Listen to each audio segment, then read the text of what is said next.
유쾌한 남자들의 시시콜콜 토크쇼 김프로쇼 지금 시작하겠습니다. 저는 김프로입니다.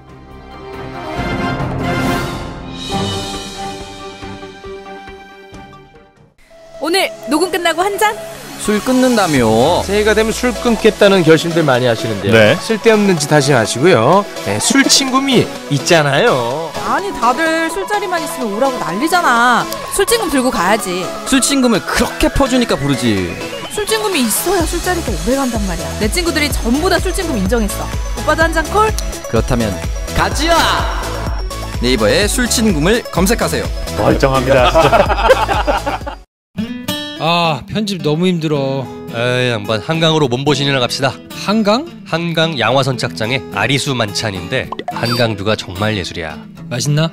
각종 해산물 요리에 불고기에 민어에 전복찜 광어회 훈제 연어회. 아, 시끄러. 빨리 와, 빨리 가자. 오, 지금 바로 가자고? 오케이. 한강에서 즐기는 최고의 정찬 아리수 만찬. 예약 문의는 서울 02-2632-2100.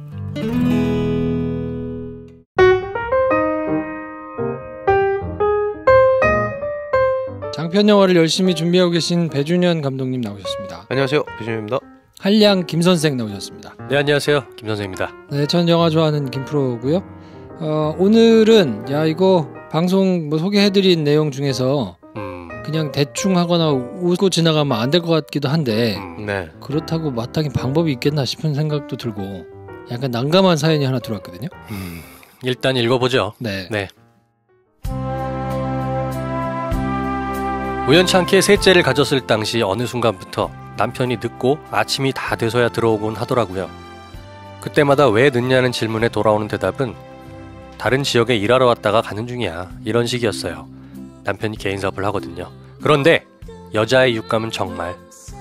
사무실을 쫓아가 보니 노름을 하고 있더군요. 진짜 부들부들 떨려서 뱃속에 아이 생각도 못하고 이혼하자 난리를 쳤죠. 경찰에 신고하려고도 했고요. 그런데 장모님한테 SOS를 요청하고 저한테도 싹싹 빌고 다시는 안 하겠다는 얘기를 듣고 넘어갔죠. 근데 그 이후로도 반복이 되더군요. 임신 당시라 너무 힘들었고 당시 제 몸 상태가 좋지 않았어요. 최악은 수술하는 바로 전날인데 안 들어오더라고요. 더 이상은 못 참겠다는 생각에 아이 낳고 바로 이혼 수속 밟으려 했는데 애 셋인 전업주부인지라. 또 이 인간이 도박하는 것만 빼면 처갓집에 잘하고 아이들한테 최고의 아빠고 물론 저한테도 다정하고요. 그렇게 지내다 보니 울 막둥이가 어느덧 10살이네요. 문제는 조금이라도 연락 안 되거나 낌새가 이상하면 자꾸 의심을 한다는 거죠. 신경 쓰지 말자. 그냥 나 즐기며 살자. 이래도 잘 안 되더라고요. 42 아줌마긴 하지만 딸만 넷인 집 맞이라 가끔은 나도 오빠가 있어서 저 인간 싸다구나 한 대 때려주면 좋겠다 싶을 때가 있어서 사연 보내요. 앞으로 방송 잘 듣겠습니다. 네. 어떻게 이거 싸다구를 날려드려야 됩니까? 싸다구 싸다구 날린다고 멈출 것 같진 않은데. 계속 싸다고 해서 점점 더 센 이렇게 이런 일이 계속 생길 것 같은데. 근데 사연을 안 보내주신 건지 아니면 내용이 없는 건지는 모르겠는데 금전적으로 이제 피해를 보셨다는 얘기는 없으니까 그냥 이 정도로 노름하시는 거를 그냥 좋아하는 건지 아니면 이것 때문에 막 뒤로 해가지고 몇천 막 날리고 네. 어떻게 해야 좋은지 모르겠어요. 주변에 이거 가끔 도박이나 노름하는 사람이 있나요? 있긴 있었지. 근데 막 돈을 막 날리고 이 정도는 아니고 그냥 진짜 술 먹고 계속 고소도 붙이는 거예요. 매일 고소도만 치는 것도 아니고 섰다도 하고. 근데 큰 돈 내놓고 하는 게 아니고 지들끼리 모여가지고 맨날 하는. 우리 막내 삼촌이 그랬어. 아 진짜. 근데 보면 딴 데 가서 나쁜 짓 한 것도 아니고 라고 말하면 묘하게 설득력이 되는 정도의 그런 거 있잖아요. 사고를 안 치면 네. 그냥 집에 안 들어올 뿐이야. 그리고 안 들어오면 거기 있는 거야. 그리고 사실 또 비슷한 게 요렇게 얘기하면 더 또 이제 혼란이 올걸? 막내 이모부가 안 계시면 제가 몇 번 찾으러 간 적이 있어요. 기원에 계세요, 기원. 바둑도 바둑. 심하다 그거. 딴 거 그냥 거기 계시는 거예요. 그러니까 이게 딴 것도 아닌데 술을 잡수시는 것도 아니고. 야, 참 애매하더라고. 우리 지금 시대로 치면 이제 게임방 계시는 거하고 비슷한 거 아니야? 그렇지. PC방 가 있고. 딴 걸 하는 건 아니야. 누구한테 피해를 주는 건 아니니까. 그렇지. 아니 저는 사실 잘 모르겠어요. 왜냐면 제 주변에는 직간접적으로 노름을 하시거나 도박을 하시거나 이런 분들은 잘 없어가지고 제가 이제 의식적으로 피하는 편입니다. 가까워지면 나도 이제 끝장날 수 있다. 약간 이런 생각이 있기 때문에. 네. 김프로가 워낙 뭐 하나 빠지면 그렇죠. 약간 그렇죠. 그럼 두면 안 돼. 여지를 두면 안 돼. 타짜가 될 수도 있어. 의외로 수백억대 자산가가 될 수도 있다. 그럴 수 있지. 네. 근데 이게 남이 하지 마라 어쩐다 해가지고 안 되는 게 아니더라고. 10년 지났다잖아요. 네. 이미 이제 그걸 얘기해가지고 고치고 이럴 수준은 지난 것 같고. 네. 잘하시는 것 같아요. 처갓집에도 잘하고 아이들한테도 잘하고. 네. 야, 이거 어떻게 해야 됩니까? 이 사연 보내신 분도 사실 그냥 좀 꼴보기 싫은 것 뿐이지. 그거 이상으로 뭔가 이건 너무 심각하다라고 생각은 안 하시는 단계인 것 같거든요. 네. 이미.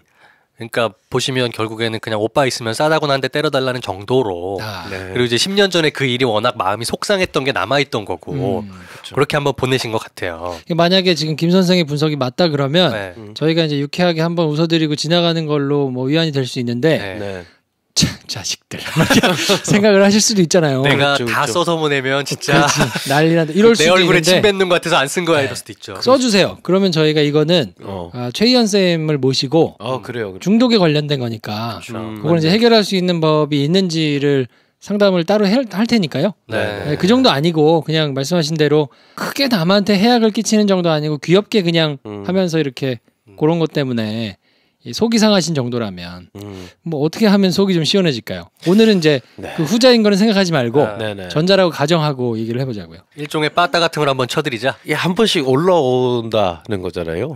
그때 그 기억이랑 요즘도 그런 것 같은데 한 번씩 확 그러면 그때 상태로 싹 되돌아가서 감정이 힘들다. 연락이 안 된다 그러면 갑자기 또 확 소환되고. 그렇죠. 그럴 때마다 갈고 싶으셔 그냥. 한 번 한 게 있잖아. 전 방법이 있어요. 어떤 방법? 저 권해드리고 싶은 방법이 있어요. 어떤 방법? 이거 남자분이 바가지를 긁는다는 말을 듣는 걸로 해결이 안 되는 거잖아요. 그래서 막 설득도 해보고 막 호통도 쳐보고 막 난리도 부려보고 하는데도 계속 하는 거 아니야. 그치. 그러면 비슷한 패턴의 다른 걸 한번 했으면 좋겠어. 주무시고 계실 때 코에다 물을 부으세요. 진짜로 잘 때. 정말? 너무 많이 붓진 말고 조금씩 이렇게. 코에다가? 그럼 자다가 깨가지고 진짜 짜증 나거든요. 그러면 미안해 뭐 그리고 한 일주일 있다가 또 해. 계속. 그럼 진짜 짜증 날 거란 말이야. 그렇지. 너 이러지 마라 진짜. 알겠다. 뭐 하는 거야 지금? 알겠다. 그리고 2주 있다 또 하세요. 계속. 뭐가 달라? 그렇지. 남편이 하는 거 뭐가 달라? 그렇지. 진짜 진심으로 짜증나서 내가 막 얘기하는데도 계속 하는 거잖아. 네가 그게 제어가 안 되듯이 나도 이거 그냥 하는 거다. 코에 물 붓는 거. 나도 모르게 코에다 물을 붓고 싶다 나도. 이혼하든가. 이혼하자. 아니 나 이 정도로 괴롭다. 근데 네가 10년 동안 말 안 들어줬잖아. 그렇지. 나도 할게. 그리고 이제 깨 있을 때는 안 되잖아 이게. 잘 때 해야지. 무방비로 자고 있을 때 너무 많이 보면 또 이게 문제가 생길 수 있으니까 조금만. 조금만 이렇게. 와 진짜 신박하다 이거. 계속 해봐요. 그러니까 100% 누가 이기나 보자. 내가 당한다고 생각하니까 정말 화가 나네요. 진짜로 그러네. 남자 환장할 건데 이해할 거라고 봅니다 저는. 그래. 나의 심정이 이런 심정이다. 근데 남자가 나중에는 그 물 붓는 거를 꿋꿋이 참고 아무 말도 안 해. 그럼 괜찮지. 그럼 뭐 그러면서 꿋꿋이 도박을 해. 그럼 서로가 약간 이제 스트레스 해소법이 양을 늘리는 거지. 그런 거 아니야? 양을 늘려야지. 한 컵으로 시작했다가 그치. 두 컵 되고 나중에 1.5리터 이런 거로도 한 번씩 하고 괜찮으면 얼마나 좋아 서로. 치약도 좀 넣고 뭐 이렇게 고춧가루 좀 넣고. 아니야 그런 거는 근데 실제로 이게 기관에 문제가 생길 수 있으니까 그러니까 물만. 그런 걸 하지 말고 물만. 오로지 물만. 둘이 계속 그러다가 연세로 오되면 둘이 같이 갑니다. 서로를 고쳐달라면. 그럴 수 있죠. 아니 그래서 가장 해피한 방법은 남자분도 그냥 문제 없는 상황에서 계속 다니시면서 도박하시고 여자분도 그 1.5리터 한 통씩 부으시고 계속 그렇게 아무 문제 없이 사는 거지. 쿨하게. 그렇지. 남자도 그 정도는 쿨해야지. 그렇지. 그런 거 아니에요? 그 정도 해줘야지. 참 결혼은 쉽지 않은 것 같아요. 결혼하지 마. 난 요즘 많은 걸 배우고 있어. 근데 보통 우리가 도박 노름이라고 하면 이렇게 문제 삼으면 우리가 심각한데라고 하지만 사실 우리도 따지고 보면 남들이 명명하지 않은 이런 거 하나씩 있을 것 같다는 생각도 갑자기 들고 안 고쳐지는. 그렇죠. 약간 이게 뭐냐면 본인만의 중독성 있는 취미 같은 거거든요. 누구나 그런 거 한두 개씩은 있게 마련이거든요. 그치. 어떤 사람들은 뭐 게임 중독자도 있고 사실 온라인 게임 중독된 남자들은 집에서 게임 못하는 거 환장하거든요.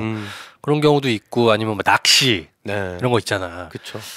그런 거 뭐 있어요, 배 감독? 담배만 해도 사실 따지고 보면 안 드는 거. 네. 그러니까 노름이라는 그 카테고리가 워낙 걱정스러운 카테고리라서 좀 이렇게 많이 걱정하시고 짜증 내시는 건데 네. 제어할 부분만 정도 지키고 있다면 그냥 코에 물 붓는 정도로 넘어가셔도 괜찮지 않나. 네. 제가 보기에는 이게 안 되니까 지금 이렇게 오신 것 같은데 그렇죠. 코에 물을 부어야 돼. 진짜로. 어떤 액션이 필요한 거고. 자고 있을 때. 자고 있을 때 물 맞아봤어? 내가 맞아봐서 하는 얘기야. 정말 환장한다고. 야 정말 빡세다.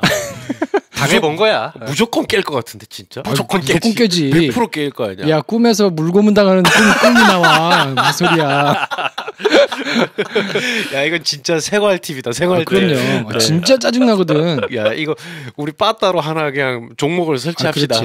물 빠따. 아니 근데 이 여자분의 심정이 이럴 거 아니에요. 그렇죠. 그렇죠. 계속 그러면서도 알았다고 미안하다고 하고 하는 거니까.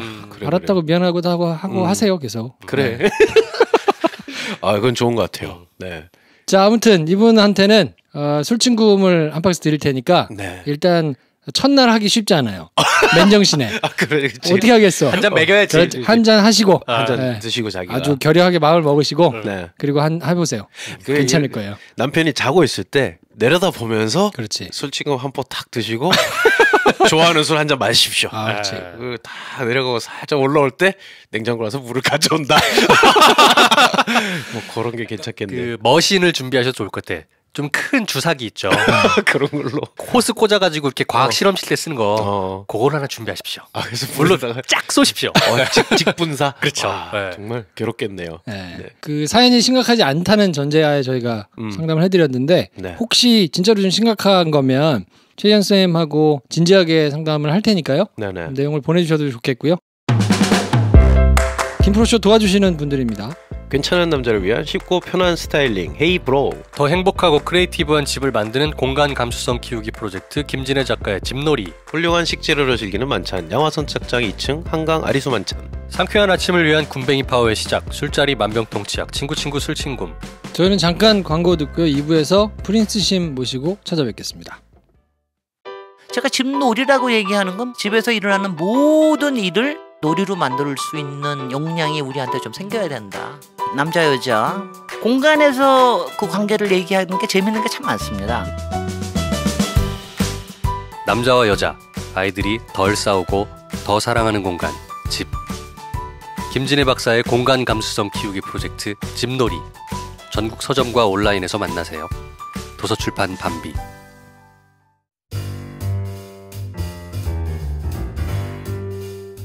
네, 수요일에는 어김없이 찾아오시는 그분 프린스심. 오늘은 조금 다르게 불러야 되겠어요. 투사 프린스 나오셨습니다. 투사 프린스심. 안녕하세요, 심용환입니다. 네. 그 말이 돼요? 투사와 그게? 투사 심 선생. 글을 막 쓰셔가지고 기사도 나고. 페이스북에 네. 정상회담 이후에 보수 야당들의 반응들을 보고 아주 그냥 일가를 하셨습니다. 그게 그렇게 커질진 몰랐고요. 페북에 글 쓰는 이 나쁜 버릇, 특히 화났을 때 쓰면 안 되는데 그날 이제 아침에 이제 남북 정상회담 막 이렇게 하는데 자유한국당에서는 감성팔이 하지 마라. 그리고 또 밤이당 이름도 이상하죠. 오직 협상의 목표는 비핵화다. 그럼 자기들이 협상하든가.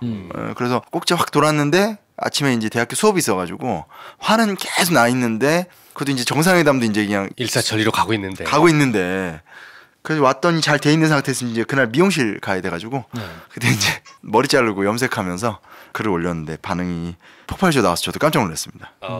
그 페북에다가 가끔 이렇게 글을 쓰시나요?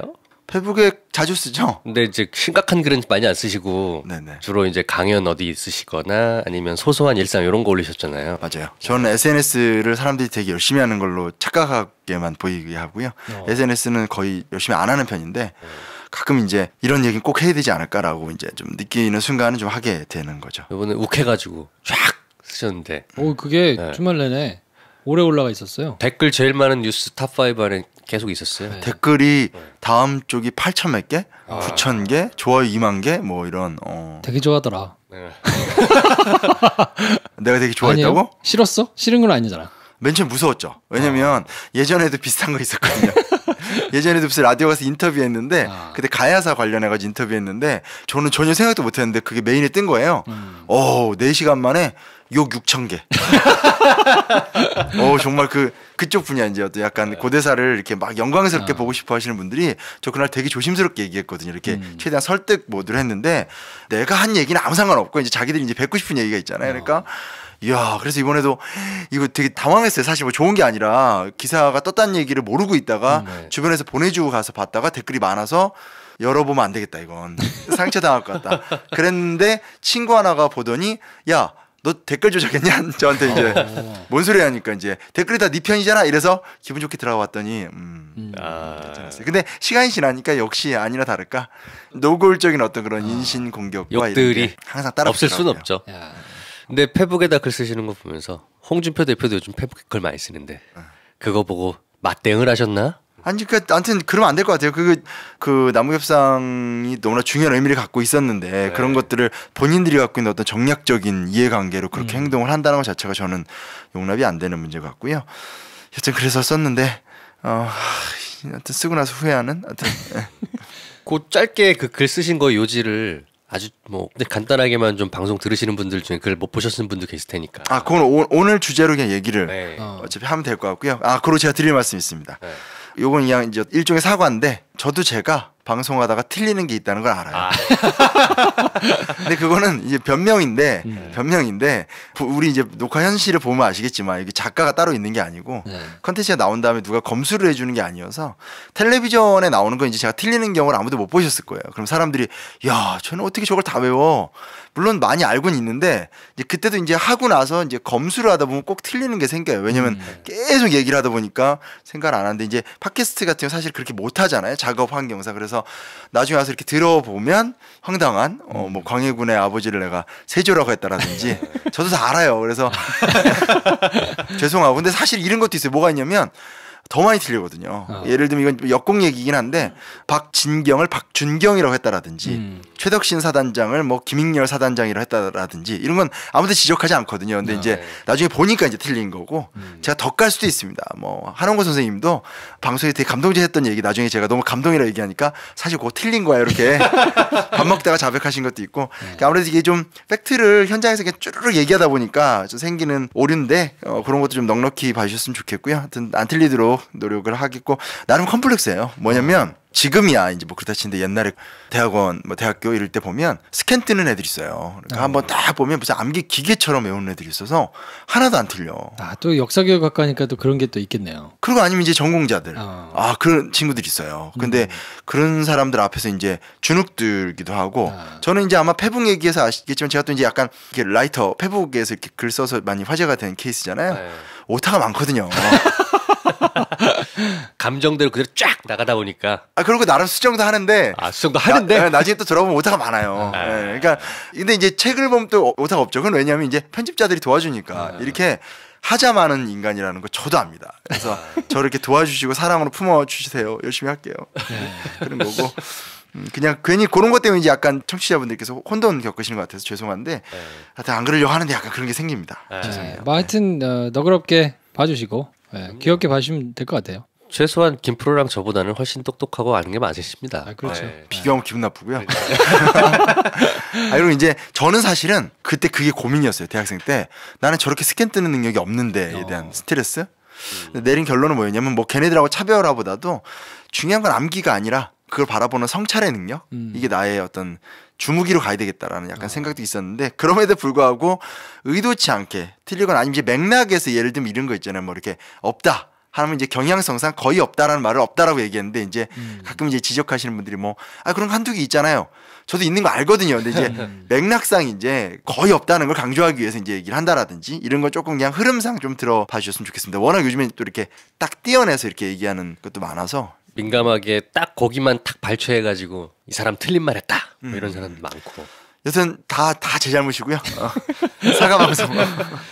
자, 아무튼 5월 18일 날 헌법 강연이 있으시네요? 맞습니다. 네. 개헌 무산 특별 강연회고요. 아이고. 개헌이 뭐 물 건너 갔죠. 네. 네, 사실은 개헌이 잘 되길 바라는 의미에서 한 건데 사실 작년 초에 나왔으니까 지금 벌써 한 1년 반 전에 나온 책인데 헌법의 상상력. 네네. 네. 근데 세상에 이 책을 갖고 출판사에서 제안을 해서 강연회를 열게 돼서 좋고요. 이번에 어찌됐건 정부 측 개헌안이 갖고 있는 의미 그리고 이게 끝난 게 아니에요. 만약 이렇게 돼서 개헌안이 무산되면 지방선거 승리하고 다음 국회의원 선거 이긴 다음에 그때 다시 개헌 논의를 해서 다시 통과시키면 되는 얘기거든요. 근데 중요한 건 그러면 그 호흡을 그냥 선거에서 승리하는 걸로 끝내는 게 아니라 이번에 많은 이슈들이 있었잖아요. 뭐 소상공인, 토지공개념 같은 것들을 우리가 좀 내면화도 시키고 우리가 원하는 개헌 이슈들. 제가 이제 예전 우리 김프로쇼에서도 얘기했지만 자영업자 문제라든지 뭐 사회적 기본권 같은 얘기들을 앞으로 남은 몇 년간의 또 기간 동안 부정적으로 이렇게 실패해서 이렇게 생각하지 말고 좋아 이렇게 된 거 좀 더 체계적으로 우리 국민들이 좀 헌법 공부를 많이 해서 다음에 기회 때는 우리가 더 세게 밀어붙여서 한번 이 나라 좋은 나라로 바꿔보자라는 힘의 동력이 됐으면 좋겠고 그런 의미에서 어쨌든 저는 이제 저 책 내면서 약속했었거든요. 이 헌법이 좋게 개정되기 전까지 난 끝까지 이 활동한다라고 얘기했는데 또 출판사에서 좋은 기회를 줘서 5월 18일 날 마포에서 만나요. 네, 마포 평생학습관에서 저녁 7시에 하는데 사람이 많지는 않습니다. 한 50명 정도 되나요? 네네. 그 관심 있으신 분들은 빨리 신청을 뭘로 합니까? 그 알라딘에서 그 이벤트 주관하는 데다 댓글만 달아도 되고요. 아니면 그 평생학습관 홈페이지에서 신청할 수도 있고 많이 신청하시면 공간을 옮기든지 그러니까 넓은 데가 있을 거 아니에요? 모르겠습니다. 네, 많이 와주세요. 마포 평생학습관 홈페이지 가시면 신청을 하실 수가 있고요. 전화로 하실 수도 있고 아니면 알라딘에서 이벤트 밑에 댓글을 다시든가 이렇게 하시면 되는데 5월 18일이면은 다음 주 금요일이네요. 저녁 7시입니다. 뭐 얼마 안 되니까 지금 신청하세요. 시간 되시는 분들은 한 번씩 들러서 헌법과 관련된 이야기들을 들어보시는 것도 좋을 것 같고요. 이번 주에 저희가 얘기할 거는 이제 남북관계사 지난번에 저희가 남북관계사 1편 해가지고 2000년 남북 정상회담이 있기 전까지 내용을 한번 쭉 훑었는데 이후에 남북 정상회담이 어떻게 진행되는지를 보고 이후 거를 좀 정리하자. 그래서 조금 시간을 두고 다른 거를 얘기했었거든요. 근데 사실 2000년, 2007년, 2018년 이렇게 정리는 워낙 많이 이제 매체들에서 이루어졌기 때문에 그거를 또 다시 하는 거는 약간 좀 기감도 있고 그래서 오늘은 조금 관점을 달리 해가지고 남북관계사의 나머지 얘기를 한번 해보면 좋겠다 이렇게 말씀을 해주셨는데 그 첫 번째 얘기로 북한 미사일에 대해서 얘기를 한번 하신다고요? 네, 언론에서 볼 수 있는 얘기를 하지 않습니다. 남들이 못하는 얘기, 안 하는 이야기. 갑자기 또 기대되네요. 갑자기 자신감. 저 아까 이제 페이스북 글도 얘기하셨는데 약간 전제가 있어요. 페이스북 글에다도 썼지만 이게 우리가 이겨서 찍어 누른 다음에 가서 이렇게 사인 받는 게 아니거든요. 협상하는 거잖아요. 그렇죠. 협상인 건 이제 주거니 받거니를 한다라는 거기 때문에 이제는 냉정하게 얘기할 필요가 있지 않나? 약간 얘기의 성 같은 경우인데 이거잖아요. 그러니까 너네 핵과 미사일을 포기해. 그렇잖아요. 사실 우리가 정말 원하는. 그래서 이번에 어찌됐건 평화회담에다가 진정한 비핵화란 말이 들어가 있고 완전한 비핵화. 아니 또 지적할까봐 그런 거예요. 잘했어요. 먼저 해야 되는 거야. 잘했어. 감사해요. 눈빛이 뭐 걸렸다는 듯이 쳐다봐. 아프잖아요 지금 몸이. 그래 아파도요. 아프세요. 네, 지금 지난 한 주 내내 감기로 굉장히 고생을 하셨대요. 아유, 저는 저대로 아프고 앞에 있는 두 분이 참 일주일 내내 아프셔가지고. 근데 오늘 저기 능참봉이 제일 늦게 왔어요. 아 그렇죠. 아픈 사람 둘이 와가지고 막 서로 위로하고 있는데 막. 근데 흐름을 끊어 죄송합니다. 자. 네, 그 뭐냐면 핵과 미사일을 포기하는 거잖아요. 사실 동결 조치를 하게 되는 건데 그러면 이제 우리가 사실은 냉정하게 따져 물을 게 뭐냐면 그럼 우리는 북한한테 뭘 줄 것이냐라는 거잖아요. 그러면 결국은 이제 북미 수교 그리고 북한을 정상국가로 만든다라는 얘기. 그러니까 마치 우리나라가 일본이나 중국을 대하듯이 북한을 대하는 상태로 흘러간다는 건데 이거는 냉정히 따지면 뭐냐면 통일이 아니라 장기 이국가 체제로 가는 거거든요. 그러니까 그거를 사실은 이제부터는 좀 진지하게 국민들이 생각을 할 필요가 있는 것 같아요. 그러니까 비핵화와 여러 가지 어떤 대가로 또 이제 남북 관계를 개선하는 결과로서 지금 우리가 도달하는 목표는 결국 이제 두 국가가 공존하는 체제로 간다라는 거고, 그렇다면 두 국가가 앞으로 잘 지내야 된다라는 얘기는 사실은 신라와 발해가 지내듯이, 예를 들면 그렇게 이렇게 이국가 체제로 장기적으로 가면서 그 안에서 신라 프로세스 속에서 남북연합과 통일의 단계로 간다라는 걸 의미하는 거지. 그게 갑자기 사이가 좋아졌으니까 합쳐! 이거 아니잖아요. 통일합시다요. 뭐 이거는 아니라는 거를 정확하게 할 필요가 있는 것 같아요. 그래서 제가 그래서도 비판했던 게 뭐냐면, 자유한국당의 원래 결론은 붕괴론이었잖아요. 어차피 무너질 거니까 지원해주지 않으면 무너질 거다. 근데 거기서 결여가 됐던 게 뭐냐면, 무너지고 난 다음에 어떻게 할 것인가에 대해서 자유한국당은 단 한 번도 프로세스를 얘기한 적이 없거든요. 무너지면 그 사람들이 이제 우리 김정은 정권도 무너지고 났으니까 우리 다시 남한의 품으로 들어가야 돼 하면서 막 집에 있는 무슨 태극기를 끌고 나와서 흔들면서 철책선을 건너고 이럴 리가 없잖아요. 근데 오히려 굉장히 많은 혼란스러운 상황이 생길 수 있는데, 그런 것들에 대해서 사실은 자유한국당은 단 하나의 프로세스나 위기관리 얘기를 한 적이 없거든요. 근데 이제 이번 어떤 문재인 정부나 진보개혁 진영의 아젠다의 결론은 결국은 이제 회복과 화해를 통해서 양국 간의 관계를 좋게 만든다는, 그 다음은 장기 지속 관계로 가면서 천천히 통일을 한다라는 걸로 가는 거니까, 그런 것들을 좀 인지를 하면서 갔으면 좋겠다라는 걸 먼저 좀 말씀을 드리고 싶었어요. 방금 저 말씀이 지난 주말에 화제가 됐던 페북에 쓰신 글의 요지였어요. 지금 현재로는 한반도와 부속도서를 강제로 점거하고 있는 괴집단으로 제가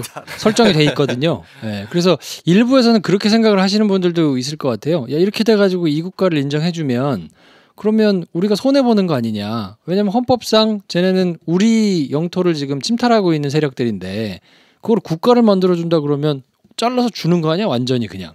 그러니까 약간 별거 상태로 있기는 한데 도장은 안 찍었단 말이지. 근데 이거 완전 도장 찍어가지고 법적으로 남남이 되면 손해 아니야? 라고만 생각을 하시는 분들이 이제 그쪽에서 보시기에는 도장만 찍어준 게 아니고 재산도 분할을 반환시켜준 거지. 그렇죠. 근데 이게 잘못된 게 뭐냐면, 어차피 실제로 그 애초에 유엔이 1948년 이때 한반도의 유일한 국가로서 대한민국을 인정을 했는데 거기서 얘기하는 건 38도선 이남 지역을 얘기하는 거거든요. 네. 그러니까 실제로 6.25 전쟁이 터졌을 때도 제일 처음에 터지자마자 미국이 했던 말은 뭐냐면 38선 이북지대로 올라가였어요. 그러니까 38선 이남지대의 반도만이 우리 유엔이 인정한 세계적인 합법적인 대한민국 정부의 영토, 그러니까 우리가 생각하는 거 말고 국제적으로 생각하는 거고, 그리고 91년에 남북기본합의서 맺기 전에 남북한 유엔 동시 가입해서 현재 세계적으로 북한이라는 나라가 있잖아요. 그렇죠. 그런 것들을 생각하면 우리가 감상적으로 느끼고 있는 수복해야 될 땅이라든지 이렇게 보는 건 너무 좀 어불성설인 것 같아요. 그러니까 계속 그 포인트를 공략해서 보수 정권에서는 원래 우리 땅인데 저거 다 퍼주고 내주는 거 아니냐라는 걸 지금 부각을 시키는 것 같은데, 그러면 그렇게 하지 않고 뭐 말씀하신 대로 붕괴를 시켜가지고 우리가 갖고 올 거라면 구체적으로 어떻게 할 거냐, 그거에 대해서는 사실 얘기해 본 적이 진짜로 없기 때문에. 없잖아요. 그러니까 항상 했던 얘기 뭐냐면 뭐 이거잖아요. 무슨 김정은 집무실 창문까지도 우리가 정확하게 해서 총을 탁 쏴서 죽일 수 있다. 근데 그건 붕괴잖아. 그리고 북한에서 무인기 내려왔었을 때 우린 더 좋은 무인기 있다. 이것도 그냥 대응이고, 핵무기 하니까 사드를 배치하겠다. 이것도 대응인 거지 붕괴 이후의 프로세스가 아니거든요. 영화 강철빈가에서도 전 그 영화 되게 재밌게 봤는데 생각보다 좀 화제가 안 돼서 아쉬웠는데, 그 영화를 보더라도 실제로 이제 그거잖아요. 이렇게 북한의 지도자가 화해 제스처를 펼치고 있는데 북의 군부가 동의하지 않는 상황을 갖고 영화를 만든 거잖아요. 그렇죠. 김프로쇼에 약간 어울리는 지금 발언. 잘했죠. 잘했지. 영화와 함께 역사를. 괜찮은데요? 저 원래 완전 영화 강의였거든요.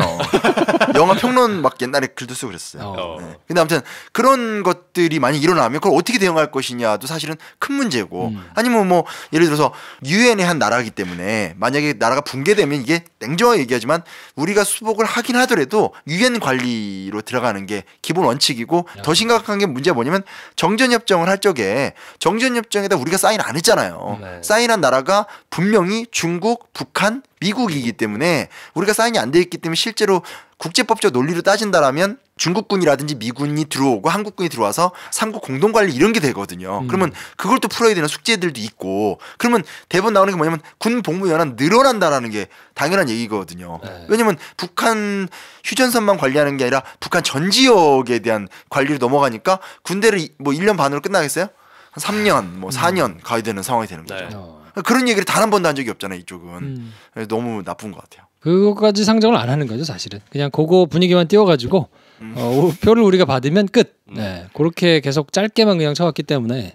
그러니까 이제는 얄팍한 사람들이죠. 얄팍한 인간들이. 맞아. 이제는 진짜로 이런 식으로 지금 문재인 대통령식의 해법으로 간다라는 것은 정말로 이제부터는 어떤 장기 안정체제로 간다라는 거기 때문에 그걸 우리 국민들이 좀 감내하고 푸틴이 뭐 그 얘기했던데요. 이제 한반도 통과하는 송유관 만들어서 가스 보내주겠다고. 난리 났어 지금. 제 주변의 제자들은 선생님 저랑 같이 뭐 평양행 기차를 타시죠? 이러면서 막 냉면을 드시러 가시죠. 그래서 베이징까지 뭐 KTX를 가자는 등. 근데 그게 사실은 그런 것들이 다 결국은 북한이라는 체제를 안정시키고 북한의 김정은 주도의 백두혈통 주도의 정치 질서를 우리가 인정한다라는 거거든요. 그러니까 되게 새로운 실험인 거죠. 왜냐면 대한민국은 단 한 번도 북한의 정치 체제를 인정한 적이 없잖아요. 그러니까 이런 것들에 대해서 우리가 이렇게 얘기를 먼저 나누면서 고민을 하면서 가야지 뭐 이렇게 마냥 이제 뭐 통일이 왔다 이건 좀 아닌 것 같아요. 네. 그렇죠. 지금 우리나라가 전 세계에서 유일하게 분단 국가이기 때문에 네. 레퍼런스가 사실은 이제 예전에 90년대 독일 정도밖에 없는 거잖아요. 그렇죠. 네, 그래서 다른 나라의 사례나 뭐 참고할 수 있을 만한 사례를 조금 검토를 해봐야 될 시점이 아닌가 싶은 생각이 좀 드는데. 그걸로 준비했잖아요. 왠지 사람들이 오늘 용환이 두 번째 얘기한다니까 독일 얘기할 것 같지? 아닙니다. 네. 그 레퍼런스가 너무 우리랑 달라서 사실은 지난번에 같이 준비해왔었는데 당신들이 두 번 하고 싶다고 해서 끊는 바람에. 근데 미사일 얘기를 살짝 예를 들어드릴게요. 뭐냐면 이게 재밌어요. 북한이 1970년대 중반에 스커드 미사일 기술 지원을 소련에 요청을 해요. 소련이 거절해요. 그럼 이제 실패한 거잖아요. 근데 역으로 북한이 이집트를 찾아가서 스커드 미사일을 사옵니다. 그래서 뜯어서 역설계를 막 해서 기술을 확보해요. 그러니까 우리나라로 말하면 우리가 외국차 갖고 와서 이제 역 분해해서 자동차 산업 만들듯이. 그렇죠. 네. 그래서 84년에는 스커드 개량형 A를 시험 발사에 성공을 하고 87년 B형을 만들어서 100여 기를 이란에 제공하는 수준으로 성장을 해요. 빠르게 이제 성장을 하게 됐다라고 좀 볼 수 있는 거고요. 그리고 1993년에는 1,300km까지 날아가는 노동 미사일을 발사를 했고 1998년에는 그 유명한 대포동 1호 1,550km를 비행했는데 그 당시 주장은 165분 동안 6초 주기로 지구를 돌면서 김일성, 김정일 장군의 노래와 신호를 전송하고 있다고 주장을 합니다. 그러나 전 세계에서 그 어떤 방송사에서도 이 노래를 듣지 못했고요. 누구도 그걸 들은 자는 없다. 없죠. 그리고 추진체가 되게 조그만 거였기 때문에. 근데 다만 이게 인상적이었던 게 뭐냐면 이쯤 되면 대강 기술력이 한 2단 추진체 정도를 만들 거라고 생각했는데 3단 추진체로 만들어서 쏴버리게 된 거기 때문에 굉장히 큰 효과가 있었고 이것 때문에 여파가 되게 컸어요. 그래서 일본에서는 그때 이제 북한이 핵을 포기하는 대가로 원자로 건설해주는 중수로 건설해주는 건설 비용 10억 달러가 있었는데 안 주겠다라고 얘기해버리고 인도적인 식량 지원도 중단하겠다. 북일 수교 협상하다가 그것도 안 하겠다. 미국도 이제 공화당의 압박 속에서 캐도 이제 그 중수로 건설 지원 예산 3,600억 달러가 하는 것들을 이제 전액 삭감을 하거나 이런 것들을 하게 된 여파가 있었기 때문에 아마 북한도 느꼈을 거예요. 그러니까 자기들이 내는 성과 대비 상상을 초월하는 이제 역반응 같은 것들 있다는 걸 아마 자기들도 경험했던 것 같아요. 근데 또 재밌는 일이 뭐냐면 2000년대가 되면 2000년에 그 올브라이트 국무장관이 김정일 위원장을 직접 만납니다. 만나서 뭐라고 그러냐면 이때 김정일 위원장이 먼저 얘기를 하는데 320마일 그러니까 500km 이상의 미사일 개발 실험을 동결하겠다. 그러니까 500km라고 얘기하면 쉽게 말하면 한반도하고 이제 동해서해를 못 벗어난다라고 보시면 되는 거죠. 그렇죠? 예. 조건이 뭐냐면 대신에 우리도 인공위성이 필요하니까 해마다 니네가 미국이 3개씩 대신 발사해달라. 그리고 10억 달러어치 식량을 수년간 지원해주고 이렇게 얘기를 했고 우리나라 이제 대표단이 갔었을 때도 올브라이트 만났을 때도 사실은 외화벌이가 너무 심각해서 외화벌이를 위해서 이란과 시리아에다가 이제 판매하고 있다라는 걸 또 고백도 했고 93년에는 이스라엘 외무부 차관인 에이탄 벤처라는 사람이 찾아와서 외교관계 정상화 시켜주겠다. 너네랑 이스라엘하고. 그리고 광산과 농업 분야의 기술 지원을 위해서 수억 달러를 주겠다. 대신에 중동 국가에다가 미사일 수출하지 말아달라. 근데 이런 얘기 지금 제가 쭉 왜 얘기를 했냐면 이런 얘기들 잘 몰라요. 그리고 이제 이 얘기들을 우리가 어떻게 듣냐면 대부분 다 이렇게 듣는 게 아니라 미사일 쏴놓고 10억 달러 달라고 하네? 라든지 뭐 쏴놓고 식량 달라고 하네? 라고 하는데 객관적 실체는 뭐냐면 북한이 살아남기 위해서 냉전의 붕괴체제 이후부터 핵이나 미사일 개발이라는 것을 하나의 아주 중요한 외화벌이 혹은 국제사회에서 협상 카드로 쓰고 있다라는 것을 이젠 좀 객관적으로 좀 인식을 하고 얘네가 이런 식의 딜을 하고 있구나 라는 것들에 대해서 좀 바라봐야 되지 않을까? 라는 단적인 예로 한번 좀 설명을 해드려봤습니다. 그러니까 걔네 입장에서는 생존하려면 반드시 있어야 되는 카드로 쓸 수밖에 없는 상황이었다는 말씀인 거잖아요. 그렇죠. 그렇죠. 그러니까 협상 카드로도 쓰고 때로는 팔아서 돈도 벌고 그거 없으면은 뭐 바로 그냥 나라 망하게 둘 수는 없잖아. 뭐 이런 자구책의 차원이었다는 말씀인 거잖아요. 그렇죠, 그렇죠. 그러니까 제가 먼저 얘기하고 싶은 건 객관적으로 상대가 어떤 존재인지 이젠 좀 제대로 봤으면 좋겠다는 생각이 들어요. 왜냐면 무슨 정보를 접근하다 보면 누가 먼저 잘못했어. 원인은 누구야. 그래서 바꾸자 하는 게 이거야. 이렇게 쏠려 있는데 누가 나쁜 놈이야 한마디로. 그렇죠, 그렇죠. 역시 능참보. 이 남자가 사는 법. 근데 이제 그런데 이제 우리가 진짜로 북한과의 관계를 좀 개선하거나 만들어 가려면 그냥 좀 북한이 어떤 나라인지에 대해서 좀 객관적으로 봤으면 좋겠고 그에 대한 정보 유통도 편안하게 좀 됐으면 좋겠고 그런 생각이 드는 거죠. 왜냐하면 실제로 이 문제를 풀어가는 아주 진보적이거나 노력을 많이 하시는 분들도 자꾸 이제 설명하느라 진땀에 빠지는 거예요. 북한의 의도는 이게 아니고 라든지 뭐 혹은 미국을 많이 비판하게 되고 이러니까 그냥 좀 담담하게 북한이라는 나라가 어떤 것을 생각하는지에 대해서 우리가 객관적으로 판단하는 게 좀 힘든 것 같아서 이 얘기 뭐 미사일 얘기 재밌지 않나요? 네. 재밌어요. 입장 바꿔 생각해 보면 되게 쉽네요. 내가 북한이다 생각하면 살아야 될 거 아니야. 네. 카드가 없어요 이거밖에. 네. 네, 이런 게 되는 거니까. 네. 안 그러면 그냥 싹 다 체제를 헌납을 하고 자기 한 몸만 부지하는 건데.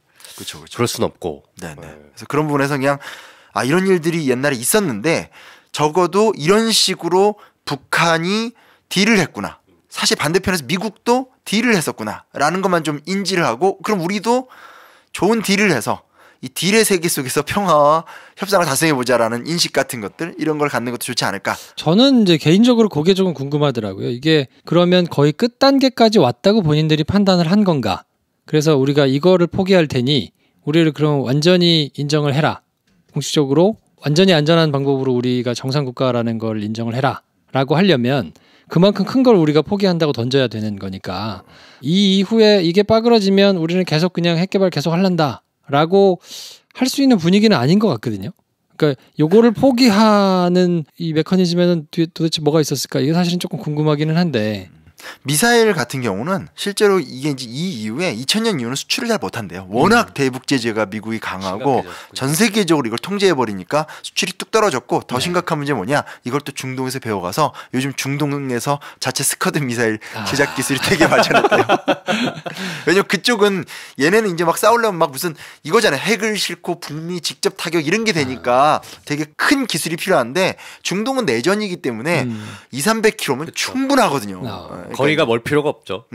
그런 상황이기 때문에 아마 내부적으로 여러 가지 얘기들이 있을 것 같고 그냥 단적으로 말씀드린 건데 하여튼 저도 이것저것 관심 있는 거 많은데 이거 어떻게 될까 고민이 한데 여튼 한국사의 한 부분이어서 북한 문제를 한번 좀 저도 조금 더 역사적 관점에서 자세히 좀 지켜봐서 앞으로도 자 그러면 아까 독일 얘기 잠깐 하셨는데 독일 말고 예멘의 통일 이야기를 준비를 하셨다고. 네네. 독일은 제가 안 한 게 일단 독일은 그렇게 이 나라가 우리처럼 이렇게 전쟁을 한 나라도 아니고 결정적으로 독일은 문제를 풀어갈 때 다 돈으로 해결해요. 그러니까 헬무트 콜이 모자르면 소련은 얼마 필요해? 10억 달러.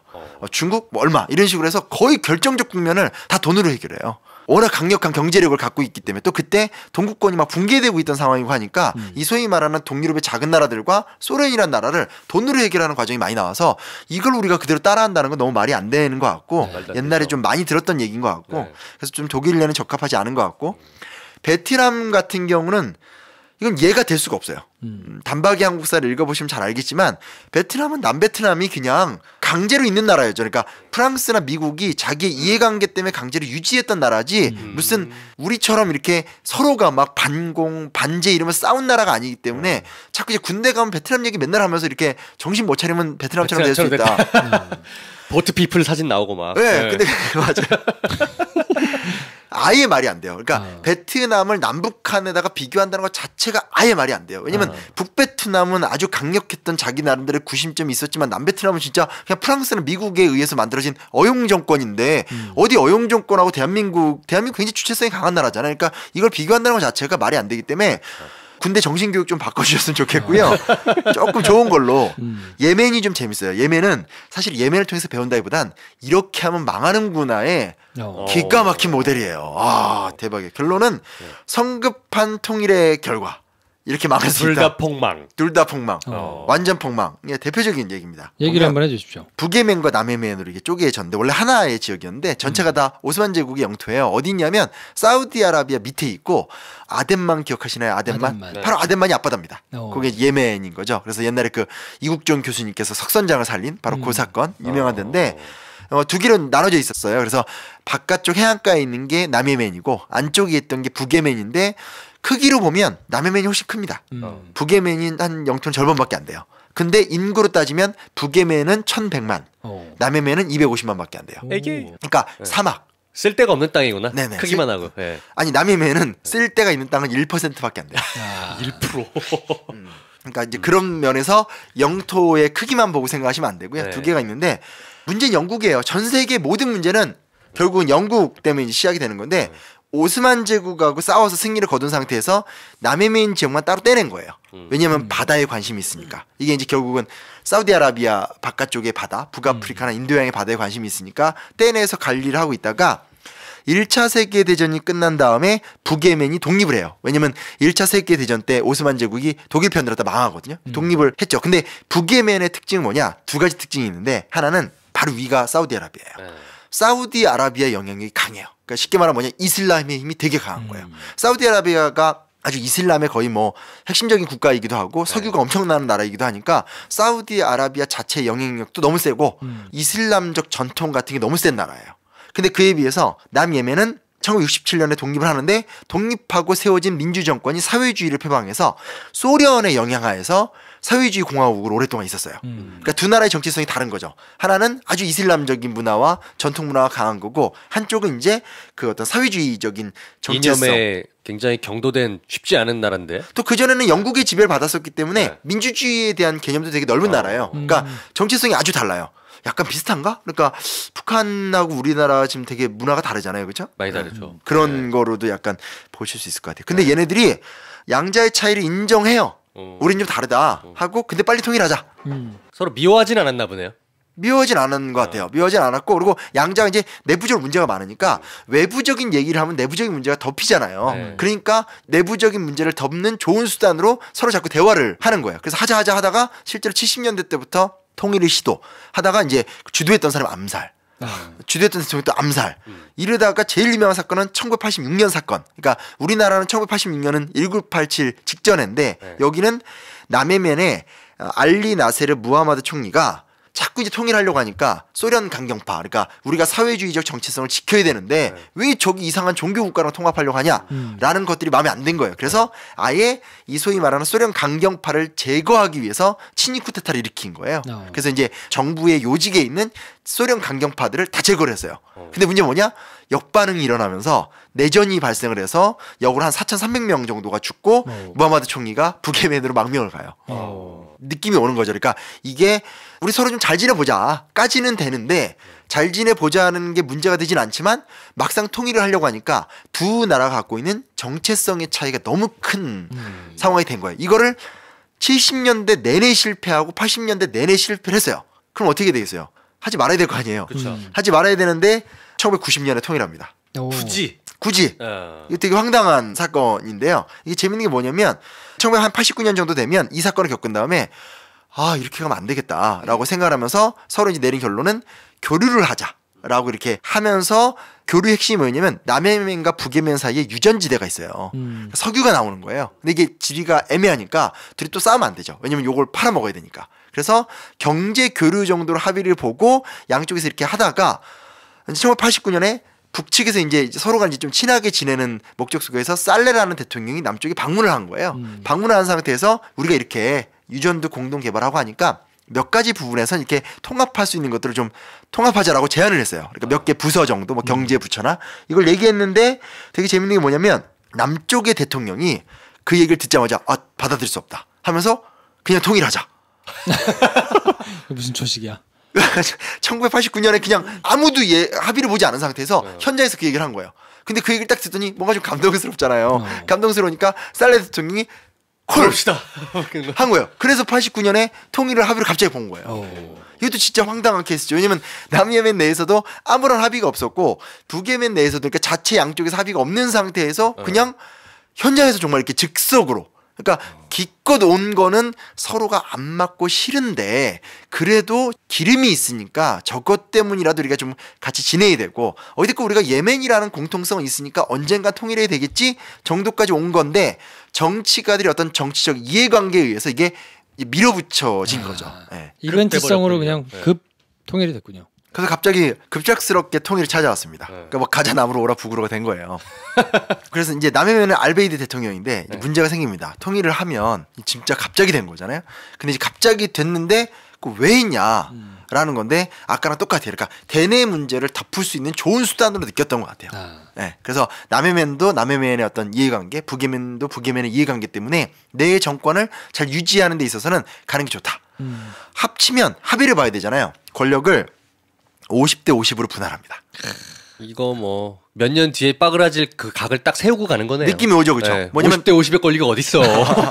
아니 대통령은 일단 살레 대통령, 북예멘 대통령 하시고요. 남해멘에 있었던 알베이드 대통령인데 알베이드 대통령 이제 부통령 하시고 대신에 총리나 이런 것도 이제 남해멘이 갖고 장관 자리를 다 5대 5로 나눠요. 그 이게 그럼 어쩔지 사실 보이잖아요, 그렇죠? 그러면 이게 어떻게 같이 운영될 리가 없죠, 그렇죠? 그러다가 문제 뭐냐, 합치면서 민주공화국을 하자라고 또 합의를 봐요, 얘네들이. 그 총선을 한 거예요. 총선을 했는데 무슨 문제 생겼냐, 북예멘에 정당이 있었을 거 아니에요. 그리고 남해면에서 이 알베이드 대통령을 대통령으로 만들어준 사회주의 정당이 있었을 거 아니에요. 이 두 개가 동시에 성공을 거둬야지 5대 5가 유지가 될 수 있잖아요. 문제는 뭐냐, 북예멘이 인구가 많잖아. 그리고 북예멘에는 그 이슬람 쪽이 좀 세잖아요. 그래서 세상에 총선을 했는데 이렇게 다 쪼개놓고 총선했는데 제2당이 이슬람당이 돼버렸어요. 62석. 살레 대통령이 134억인가 132석 나왔고 이 당이 전혀 이 내각에 들어가 있지 않은 이슬람 정당이 62석을 차지하고 남예멘의 그 알베이드 쪽의 정당이 52석인가 밖에 안 나와요. 근데 이제 이게 민주공화정이니까 당연히 우리 이슬람도 분할했으니까 내각을 달라라고 얘기를 하게 되잖아요. 그러니까 5대 5 합의가 지켜지질 않는 거죠. 당연하죠. 난리 났는데 지금 느꼈어. 저 어떤 그 뭐 능지기에 냉수 어린 니들이 뭐라고 정치 투쟁을 해봤자 결국 다 여기 묻혀 뭐 약간 이런 어떤 정치를 알아? 그래요. 그래서 이제 5대 5 구조가 깨지면서 무슨 2대 2대 1, 뭐 3대 2대 1 합의를 계속 보면서 사이가 점점 나빠지는데 가장 문제가 되는 게 뭐냐, 남해면 입장에서 할 말이 없는 거예요. 그리고 여기서 더 심각한 문제가 뭐냐, 지금은 이 정도로 사이가 우리나라가 좋지만 앞으로 지나면서 볼 걸 못 볼 거를 많이 볼 수밖에 없잖아요. 예를 들면 북한 입장에서 어찌됐건 자한당이나 어떤 우리나라의 보수 진영의 모습들이 마음에 들 리가 없잖아요. 그래서 이번에 인터넷에서 화제가 됐는데 조선중앙방송에서 홍준표를 씹은 글이 굉장히 화제가 됐는데 저도 이제 이게 나중에 연구하면 재밌을 것 같은데 요즘 너무 북한 쪽에 관심이 많이 가는데 우리는 욕을 할 적에 욕이 짧잖아. 짧죠. 그래서 주로 동물 이름이 들어가거나 아니면 숫자가 들어가는 건데 얘네들은 약간 문장이 화를 내면 문장이 길어져요. 그래서 무슨 대갈통을 뭐 두드릴 놈들아 뭐 이런 식으로 말미가 너무 달라.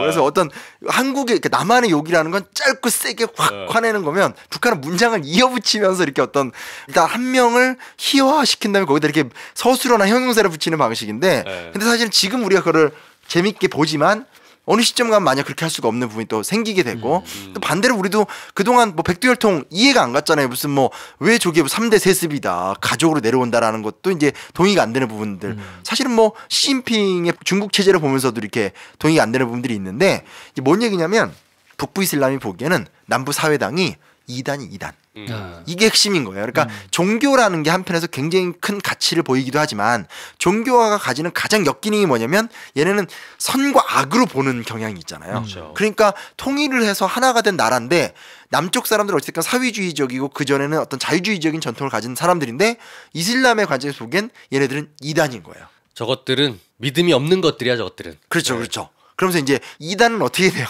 박멸이지.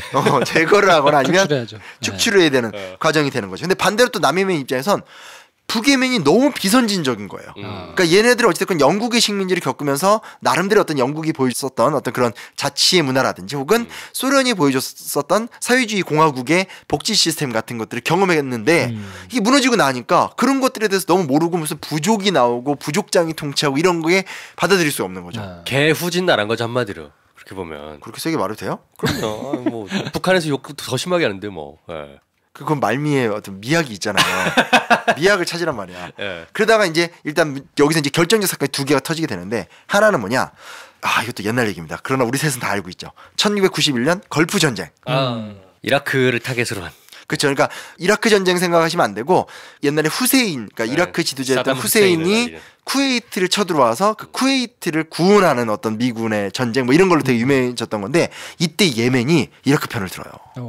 왜냐하면 이 배경에 뭐가 있었냐면 예멘이 통합하는 과정 중에 그 당시에 소위 말하는 사우디아라비아 중심의 중동 구조에서 사담 후세인이 신진 세력.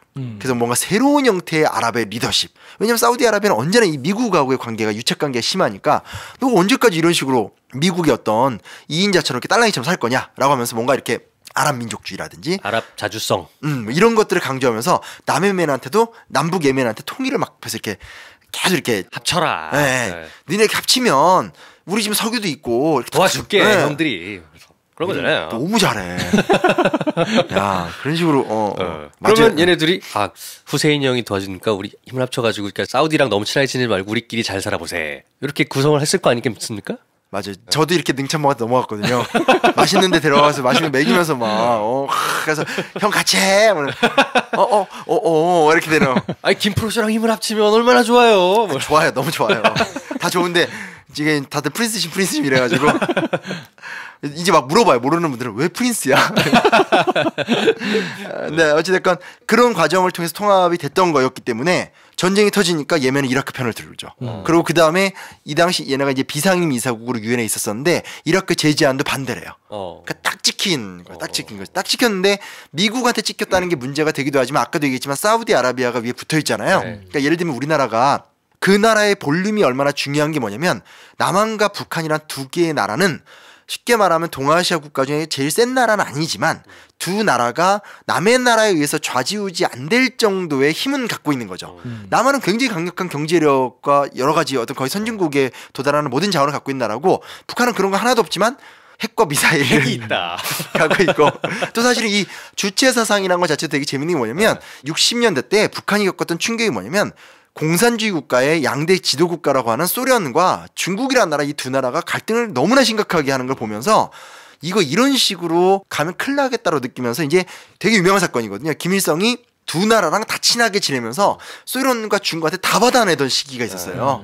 이쪽 가선 이쪽 편 들어주면서 받아내고 저쪽 가선 저쪽 편 얘기하면서 받아내고 이러면서 사실은 체제 내적으로는 주체 사상을 얘기하면서 우리식 사회주의. 그러니까 언젠가는 저렇게 싸우는 거 보니까 쟤네들을 믿지 못할 날이 있을 수도 있다라는 걸 생각하면서 독자 노선을 만들어놨기 때문에 실제로 많은 북한 전문가들이 실제로 만약에 북한이 붕괴되면 쉽게 뭐 북한이 중국의 일개 성이 된다? 정말 북한에 대해서 몰라서 하는 소리다 이런 얘기를 하거든요. 그러니까 여튼 우리나라는 지금 우리나라가 갖고 있는 재밌는 모습이 뭐냐면 남한과 북한이 굉장히 독자성 있는 모습이 세고 또 두 나라의 또 강점이 뭐냐? 민족주의 성향이 너무 강해. 그러니까 이게 김구 선생님 이런 거 있잖아요. 괜히 뭐 그분 보면 막 울컥하고 마음이 아려오고 막 가자 북으로 오라 나무 약간 우리의 소원은 통일 뭐 이런 게 남북이 너무 강하니까 내적인 힘이 강한 나라기 때문에 사실은 통일 논의를 전개하는 데 있어서 외국 눈치를 안 볼 수는 없지만 되게 자율성이 센 거거든요. 뭐냐 이 예멘은 그렇지 않아요. 둘 다 못 사는 나라거든. 못 사는 나라인데 바로 위에 사우디아라비아가 붙어 있잖아요. 사우디아라비아가 단숨에 해마다 6억 달러 정도로 원조해 줬는데 그냥 끊어버렸어요. 니네가 지금 이라크 편 들어서 끊어. 안 줘. 끝. 그리고 그 당시 외화벌이를 어떻게 했냐면 이 예멘 출신의 80만 명 정도 되는 노동자들이 다 사우디아라비아에서 일을 했어요. 한 방에 추방. 한 방에 추방. 원조를 끊어버리고 80만 명의 노동자를 추방해버리니까 실업률이 그 당시 예멘이 4%에서 23%까지 올라가 버려요. 야, 10명 중 2명은 다 실업자야. 네, 그러니까 이거 되게 여기서 전 중요한 포인트가 있다고 생각하는 게 뭐냐면 그 나라가 얼만큼의 통일 논의를 이어갈 수 있는 내적인 힘이 있느냐가 되게 중요한 문제인 거죠. 그러니까 우리나라 같은 경우 사실은 일본에게 많은 무역 적자긴 하지만 그럼에도 불구하고 무역 적자를 충분히 메꿀 수 있는 반일 정서가 되게 세고 엄청 세잖아요. 그렇죠. 사실은 반대로 미국과의 관계도 독자적으로 확보하고 있고 최근에 또 중국과의 관계도 좋기 때문에 우리나라의 외교 관계 자체가 이렇게 여러 나라랑 얽혀 있으니까 일본이나 미국이나 중국이 함부로 행동을 또 못하는 거잖아요. 일본은 또 미국에 묶여 있는 나라고 그렇죠. 중국하고 미국이 또 굉장히 대립가고 라이벌을 세우는데 지금은 옛날처럼 그냥 미국이 중국을 무시할 수 있는 상황도 아니고 여기에 또 러시아가 또 되게 재밌는 게 뭐냐면 러시아는 큰 파이는 아니지만 제가 누누이 얘기하는 거지만 만약에 핵전쟁이 발생됐었을 때 5분 안에 핵미사일을 발사할 수 있는 유일한 두 나라 중에 하나가 러시아거든요. 그러니까 미국과 똑같은 시간에. 왜냐하면 중국만 하더라도 실제로 이 미사일이 요격당할 게 염려가 돼서 다 산속에다 넣어놨기 때문에 전쟁 시작하면 이제 꺼내서 빼고 쏘는 데까지 2-3시간 정도 걸린다고 하더라고요. 그러니까 그 정도로 어찌됐건 냉전 때 이 미국과 싸웠던, 여튼 러시아하면 쌈자라기로 유명한 나라잖아요. 아유, 그 나라는 뭐 효도로의 나라. 불곰국. 불공국가. 그래서 이런 게 얽혀있기 때문에 이게 어느 나라가 이렇게 뭘 탁탁 못하는데 여기는 그냥 사우디아라비아가 지역 맹주로 너무 큰 강한 힘을 갖고 있는 데다가 미국도 사우디아라비아 편이고 이라크전 때는 이라크를 미국이 부시는 상황인데 정말 생각 없이 이제 줄을 쓴 거죠. 줄 잘못 섰군요. 정치 지도자들이 그렇게 판세를 잘못 읽어가지고 나라가 폭삭 망할 뻔했겠네요. 그리고 이제 최고의 충격적인 사건이 터집니다. 이제 상황을 전체로 보니까 뭔가 아무리 봐도 북예멘 위주로 가는 거예요. 인구도 많고 이슬람도 세고 또 이슬람 조직력도 세고 하니까 남예멘이 뭐라 하는 줄 아세요? 남예멘의 군부가 내전을 일으켜요. 그치. 이게 이제 이럴 거면 다시 갈라. 그러겠지 뭐. 마지막 폭망하는. 최악이네요. 마지막 이게 2000년대 초반에 있었던 일인데, 그러니까 군부가 제일 심각했던 문제. 군부가 단 한 번도 통합이 된 적이 없어요. 그러니까 이제 50대 50을 갈라놨는데 양국 간의 군부가요? 그러니까 북예멘과 남예멘을 통일했죠. 지금 통일한 상태거든. 했는데 군부는 한 번도 통합된 적이 없어요. 어느 정도였냐? 군복도 달랐고 군복에 붙이는 마크도 달랐대요. 이게 통일이라고 할 수가 없는 거죠. 그러니까 예를 들어 남북한이 통일됐는데 우리는 여전히 국군 얘기하고 북쪽은 이제 인민군 얘기하고 옷도 다른 게 입고 이렇게 하는 거 똑같은 거거든요. 마크부터 사령관 임명까지 모두 달랐고요. 2달간 전쟁을 했대요. 5천에서 한 7천 명 정도가 죽었는데 무력 수준은 또 비슷해요. 북부는 3만 7천 명 육군, 탱크 664대, 남부는 2만 7천 명, 탱크 480대인데 남부는 옛날에 소련의 지원을 받은 게 있어서 공군력이 또 세대요. 근데 전쟁 딱 했는데 하자마자 완전히 북부한테 그냥 진짜 이렇게 발렸나요? 제가 효도로한테 맞듯이 나 프린스야 빡빡빡 이렇게 맞듯이 두두두두 완전히 발려요. 네. 왜냐면 북부에서 살레가, 그러니까 이제 전체 통합 대통령이었던 살레가 통합을 추진하면서도 언제나 혹시 모를 전쟁을 예상하면서 준비를 하고 있었고, 살레는 통합을 이야기하면서도 한편에서 이슬람 세력하고 친했던 사람이에요. 그러니까 쉽게 말하면 쫙 끌어당겨서 누군가를 제거시킬 수 있는. 그래서 이 결론이 뭔지 아세요? 남예멘이 북예멘의 식민지가 되는 걸로 끝나버린 거예요. 최악이네요. 최악의 상황이 되는 거죠. 그러다가 막판에 어떻게 되냐면 이런 식으로 이제 쭉 가는데 남부 쪽은 남부의 어떤 그런 상황이 있으니까 남부에서 2007년 뭐 이때쯤 되면 그 남부 동맹이라는 걸 만들면서 쉽게 말하면 게릴라 유격대를 만들어요. 다시 독립하겠다고. 고분고분하게 내가 이렇게 들어갈 수는 없지. 이 한 번 봐, 저 게릴라를 한번 해보자. 뭐 이런 된 거잖아요. 그렇죠. 네. 이런 식으로 가면서 지금 끝도 모르는, 거기다 이제 뭐 아랍의 봄 혁명 일어나면서 뭐 최근에 살레 대통령이 퇴진하고 좀 나아졌다고 하긴 하지만 뭐 해결이 안 되는 거죠. 그러니까 시기적으로 비슷한 게 뭐냐면 우리나라가 1980년대에 들어와서 우리나라 나만의 내적인 민주화를 이루어내고 냉전이 붕괴하면서 우리가 적극적으로 북한에 평화 공세를 펼치면서 남북의 합의를 좀 보고 그러면서 그 이후에 이제 좀 햇볕 정책 같은 거 하면서 성과도 좀 내고 일진일퇴를 사실 거듭한 거잖아요. 그래서 이번 협상을 보면 사실은 다 상기한 거잖아요. 옛날에 우리가 경협도 했고 옛날에 우리가 관광도 했고 했던 거 다시 해. 했던 거 이상으로 해. 사람들이 아무런 거부감이 없는 거잖아요. 그러니까 너무 웃겼던 게 회담은 어저께 했고 지난 한 11년간 9년간 사이가 나빴는데 바로 페이스북에는 그 이렇게 뭐 동해선과 경의선 가는 게 떠서 제자들이 저한테 선생님 같이 평양을 거쳐서 베이징을 가요 막 이런 얘기 한다는 게, 어찌됐건 우리는 이 시기 동안 단기적으로 보면 너무나 힘든 시간들이 많았지만 중장기적으로 보면 조심스럽게 맥락을 만들어 갔다는 얘기인데 차곡차곡 해놓았잖아요. 그쵸. 30년 동안. 그렇죠. 근데 이쪽은 이제 정치가들이 아주 성급한 자기 논리로 판단을 해서 내린 결정이 이제 말도 안 되는 최악의 이제 도미노로 만들어 버렸다라고 볼 수 있는 거죠. 그쪽 대통령도 박근혜가 됐나? 왜 그랬을까요? 진짜 개성공단 없애버리고 막 상의도 안 하고. 그렇죠. 그러니까 우리에게 적용을 해서 이제 보자고 하면 차근차근 큰 플랜을 가지고 준비를 해 나가는 것이 반드시 필요한 건데, 사실 지난 10년 동안을 보면 엄포 놓은 거 말고는 엄포 역시 기자. 네, 뭐 때린다라고 한 거 말고는 사실은 한 게 아무것도 없기 때문에 지금 와서 뭐 완전한 비핵화가 말로만 뭐 이어졌다 뭐 이렇게 비판하고 있는 것들이 사실 전혀 정당성을 가질 수가 없는 거고, 그렇게 보자 그러면 예멘의 폭망 사태가 오히려 자유한국당이나 지금 보수 정권에서 주장하고 있는 그것과 굉장히 맥이 맞닿아 있다, 뭐 이렇게 봐야 되지 않나요? 그렇게 되네요. 네. 역시 준비가 필요하다. 역시 제가 생각한 것과 다르게 결론을 지어주셔서 아니요 동의하고요. 맞는 얘기라 생각하고 우리나라가 갖고 있는 지금 가장 큰 특징은 강력한 시민사회를 갖고 있다는 게 전 특징인 것 같아요. 외국 사례를 쭉 검토해 보니까 뭐 독일이야 너무 거기는 발전된 사회고 사실 우리나라는 예를 들면 가장 강력한 반공 세력이 기독교 세력이잖아요. 왜냐면 이게 또 할 얘기도 있는 게 북한에서 원래 기독교가 꽃피었는데 다 쫓겨내려오고 이래 버리니까 반공이 큰데 독일은 진짜 재밌는 게 독일은 끝끝내 끊어지지 않는 게 분단이 되어 있는데도 양쪽 카톨릭이나 루터교는 또 같이 예배를 드리고 그래서 너무 재밌는 게 동독에서 누구 망명하려고 하면 미리 이제 실제로 겉으로는 망명인데 동독에서 연락이 오거든요. 그래서 야 넘어간대 얼마 하면 이제 서독에서 얼마 될게 직접 될 수 없으니까 서독 교회한테 주거든요. 그럼 교회끼리 이제 연결이 되니까 주게 되고 가장 유명한 건 교회에서 예배드리면서부터 동독이 붕괴된 거잖아요. 베를린 장벽이 이런 어떤 되게 그러니까 유럽 얘기를 해버리면 얘기가 너무 많아 버리는 건데 적어도 이런 나라들을 비교해서 봤었을 때 우리나라가 갖고 있는 현재 되게 큰 장점이라고 하는 것은 여튼 민주주의나 민족주의에 대해서 굉장히 호감 있고 정치 지도자의 의견에 잘 따라가지 않는 자율적인 시민사회를 갖고 있다는 게 큰 힘인 거고 앞으로도 이 속도 조절을 누가 할 수 있느냐 결국은 시민사회인 것 같아요. 네. 그러니까 국민들이 어떤 부분은 적극적으로 요구하고 어떤 부분은 요구하지 않고 이런 식으로 가면서 속도 조절을 하면서 계속 정권을 눈치 보게 만드는 구조로 가면서 속도 조절을 해야지 괜히 또 이게 분위기 타가지고 뭐 이렇게 한 번에 했다가 또 괜히 큰일 날 수 있는 또 부분도 있는 거고 왜냐면 또 북한의 변화라는 또 시간도 필요한 거고 사실 북한의 변화라는 건 우리의 변화랑 또 맥이 다르잖아요. 그렇죠. 시민사회도 없고 우리식의 민주주의가 아닌 인민민주주의 같은 체제도 있고 전혀 다른 형태이기 때문에 또 그들을 기다려줘야 되는 문제 같은 것들도 있기 때문에 참 남해면의 사례와는 좀 다른 네. 남해면도 사실 국방부 정신교육이 나오는데 제게 훨씬 낫지 않나요?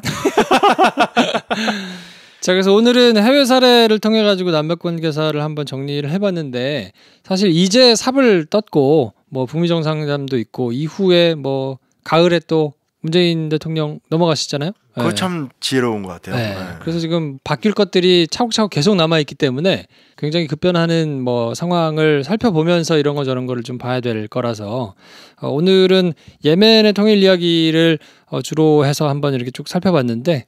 아무튼 준비를 좀 잘 하고 있어야 된다. 그리고 시민사회가 적극적으로 좀 목소리를 내고 여러 가지로 좀 역할을 하자라는 말로 좀 정리가 되지 않을까 싶네요.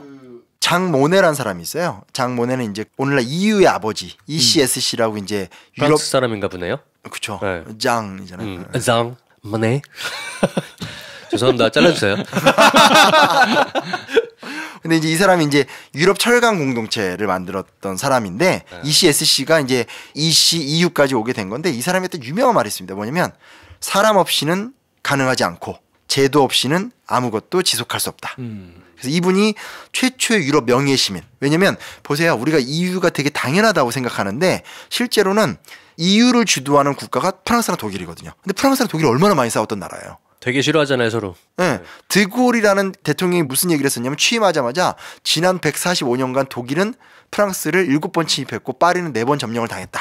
그리고 원래 그 전까지 EU가 만들어지기 전까지 프랑스가 주로 당하다가 이기는 케이스잖아요. 그래서 이긴 다음에 항상 프랑스가 했던 게 뭐냐면 이 독일의 주요 핵심 지역인 짜르부터 시작해서 루르 그리고 이제 나중에 프랑스 땅이 되지만 알자스 로렌까지 이렇게 잘라서 거기를 이렇게 빼내려는 게 언제나 공작이에요. 그래서 나폴레옹도 저쪽 프로이센과 오스트리아를 점령한 다음에 라인 동맹이라는 나라를 만들거든요.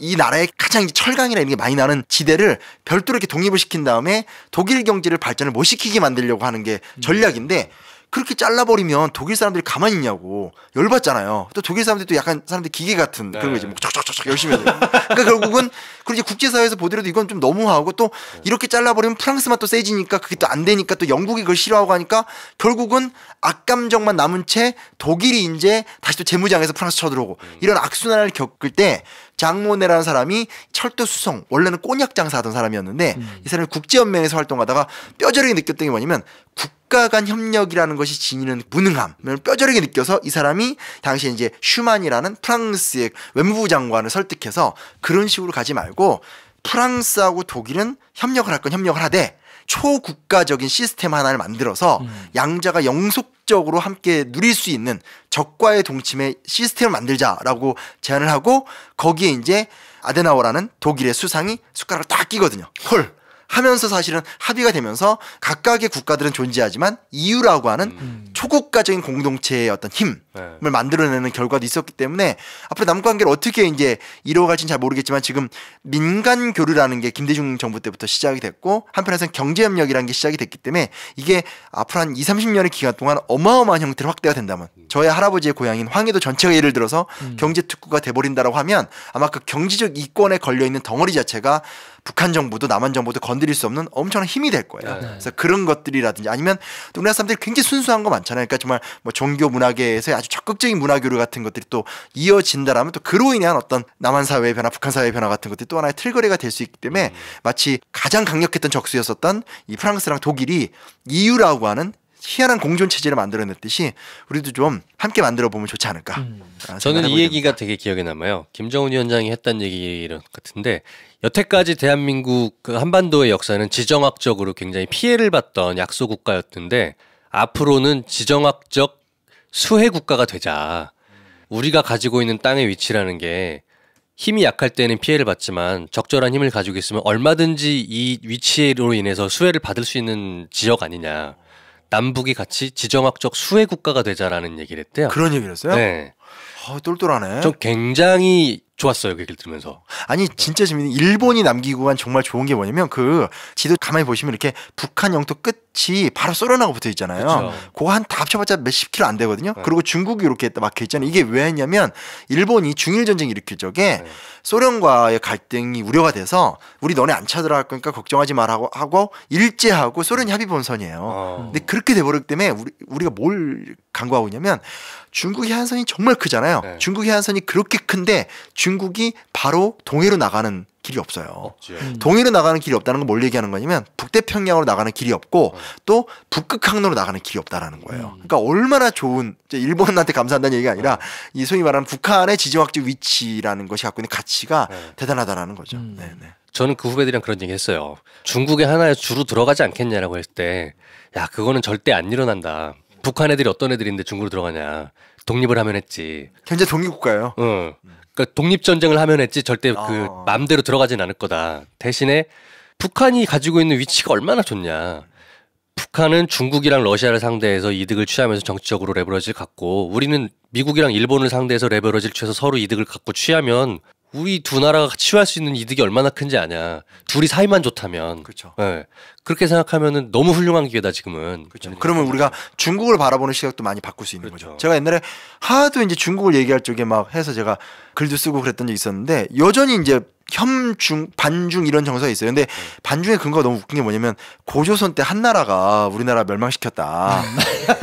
당나라가 고구려 멸망시켰다 이 얘기인데 이건 좀 너무 옛날 얘기인 것 같고요. 그래서 좀 전향적으로 여러 가지 생각들을 많이 하다 보면 진짜 우리가 21세기 새로운 역동적인 국가로 나갈 수 있는 정말 중요한 기회를 얻을 수 있지 않을까? 그러니까 소위 말하는 유럽을 제외하고는 세계 4대 열강이 다 우리 주변에 있고 그 네 열강이 어쩔 수 없이 우리를 통하지 않으면 일이 안 되는 지정학적 구조가 있어요. 그러니까 남한만으로 안 돼. 그걸 북이 우리가 있어야 돼. 이게 한반도 전체가 있어야지 되는 거지. 남한만으로 안 된다는 사실 좀 정확하게. 북도 남이 없으면 안 돼. 걔는 돈도 없고. 자, 그래서 오늘은 아무튼 남북관계사에 대해서 나머지 부분을 정리를 해드렸는데요. 상황이 변하는 거에 맞춰서 저희가 또 다른 주제를 선택을 할지는 한번 살펴보도록 하고요. 네. 오늘은 이 정도에서 마무리를 하도록 하겠습니다. 다음 시간에 뵙겠습니다. 아니 고맙습니다. 저기 팟캐스트 역공도 위성방송. 역공. 위성방송. 역공 이거 여쭤보고 싶었어요. 역공 왜 이렇게 업데이트를 안 해요? 많이. 일주일에 한 번인데 469라고 삘 받아서 2개 하신 거예요? 그때 한 번에 빨리 올려가지고 그러면 안 되겠다라는 경험만 하고.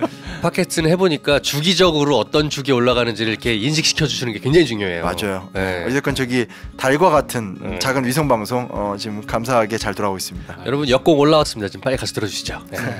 단박의 한국사도 잊지 않으셨죠? 자, 그러면 다음 시간에 뵙겠습니다. 네. 감사합니다.